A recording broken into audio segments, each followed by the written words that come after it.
आज है 24 अगस्त और वक्त हो रहा है 10:30 PM। शुरुआत करते हैं ईरान की न्यूज़ से। कल मैंने आपको बताया था, ईरान के पार्लियामेंट मेंबर हैं जिनका नाम है मेहदी रहमानी। उन्होंने कहा था कि जो मक्का एग्रीमेंट हुआ है सऊदी अरब, टर्की और पाकिस्तान के बीच में, उसमें ईरान को भी बुलाया गया है। लेकिन कल मैंने आपको बताया था, ये मेहदी रहमानी का दावा है। अभी ईरान की तरफ से कोई ऑफिशियल बयान नहीं आया है। लेकिन अब ईरान की तरफ से ऑफिशियल बयान आ गया है। ईरान के फॉरेन मिनिस्ट्री के स्पोक्स पर्सन हैं इस्माइल बागई।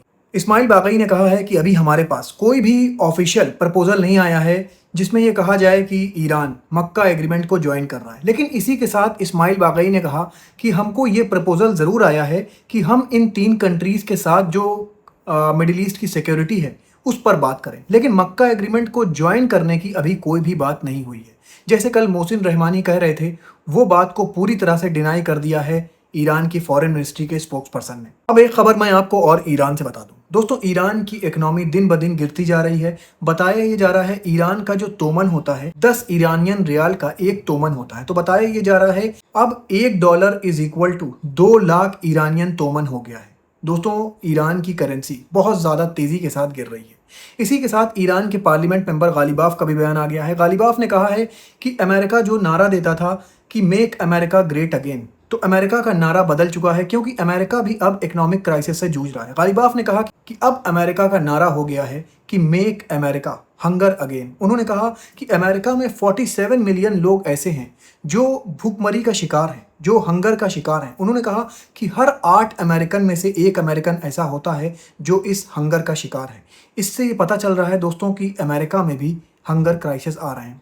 इसी के साथ गालिबाफ ने कहा कि अमेरिका में 16 मिलियन बच्चे ऐसे हैं कि जो डेली हंगर का शिकार होते हैं। और उन्होंने कहा कि फूड इनसिक्योरिटी अमेरिका की हर एक काउंटी में है। तो गालिबाफ का कहना साफ है, अगर ईरान इकोनॉमिक क्राइसिस से जूझ रहा है तो अमेरिका भी इकोनॉमिक क्राइसिस से जूझ रहा है। दोस्तों, मैं खबर यमन के हूतीज़ और सऊदी अरब की बता दूं। दोस्तों, यमन के हूतीज़ की तरफ से एक बहुत बड़ा दावा करा जा रहा है। बताया ये जा रहा है कि सऊदी अरब का एक बहुत बड़ा ऑयल टैंकर जिसका नाम है अमजान, उसको टारगेट करा है हूतीज़ ने बैलिस्टिक मिसाइल से, जिसके बाद बताया ये जा रहा है कि इस टैंकर पर आग लग गई। इसके बाद हूतीज़ ने कहा कि हमने अलग अलग जगहों पर जो सऊदी अरब मिलिट्री के कॉन्वे थे उसमें से 10 कॉन्वे को निशाना बनाया है, जिसमें बताया ये जा रहा है कि सऊदी अरब की कॉन्वे को बहुत ज़्यादा नुकसान हुआ है। और यहाँ तक दावा करा जा रहा है कि इस अटैक में सऊदी अरब के कई सोल्जर्स मारे भी गए हैं। अब मैं खबर आपको गाज़ा से बता दूं। दोस्तों, बताया ये जा रहा है कि आज इजराइल ने फिर एयर स्ट्राइक किया गाज़ा के अंदर, जिसमें 2 लोकेशन पर 2 जो कैंप्स थे उस पर टारगेट किया है, जिसमें 2 लोगों के मारे जाने की खबर है और 7 लोगों के घायल होने की खबर है।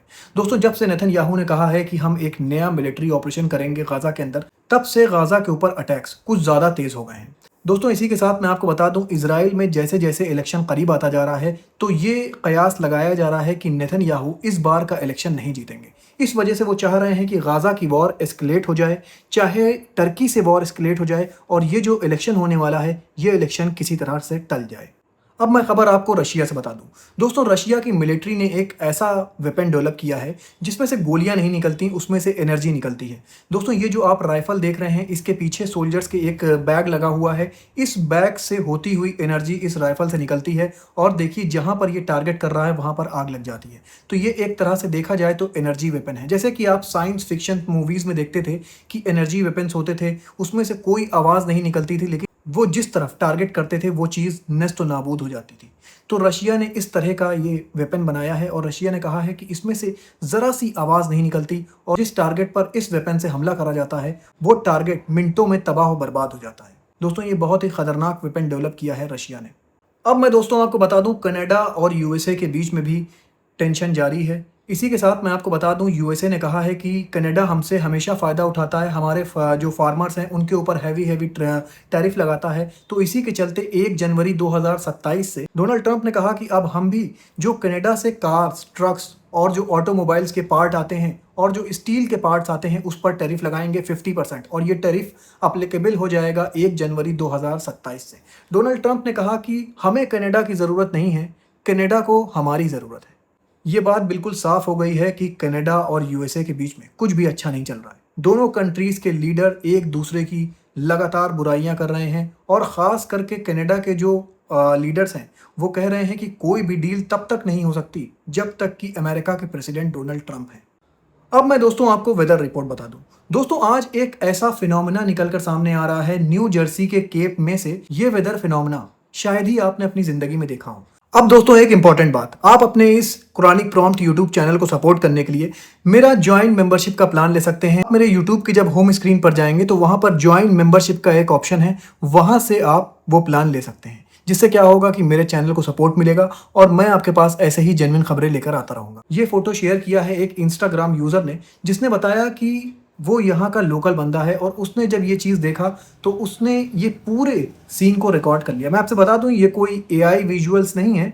ये अगर आप सर्च भी करें इंटरनेट पर, केप में न्यू जर्सी, आज यहाँ का इस तरह का वेदर था। ये जो मंजर दिख रहा है ये बिल्कुल एपोकलिप टाइप का दिख रहा है। एपोकलिप मतलब बिल्कुल कयामत का मंजर लग रहा है इन बादलों में क्या ही कयामत है। लेकिन मैं आपको बता दूं इन बादलों ने ज़्यादा कोई नुकसान नहीं किया, ना ही कोई डिस्ट्रक्शन किया, सिर्फ ये देखने में खतरनाक लग रहे थे। अब मैं खबर आपको चाइना से बता दूं। दोस्तों चाइना अपने नए नए इन्वेंशंस के लिए जाना जाता है और अब चाइना ने एक ऐसा इन्वेंशन किया है जिससे कि डूबते हुए लोगों की जिंदगी मिनटों में बचाई जा सकती है। जब कोई इंसान डूब रहा होता है तो ज्यादातर केस में ये होता है कि जब तक लोग उसको बचाने के लिए वहां पर पहुंचते हैं तो वो डूब चुका होता है।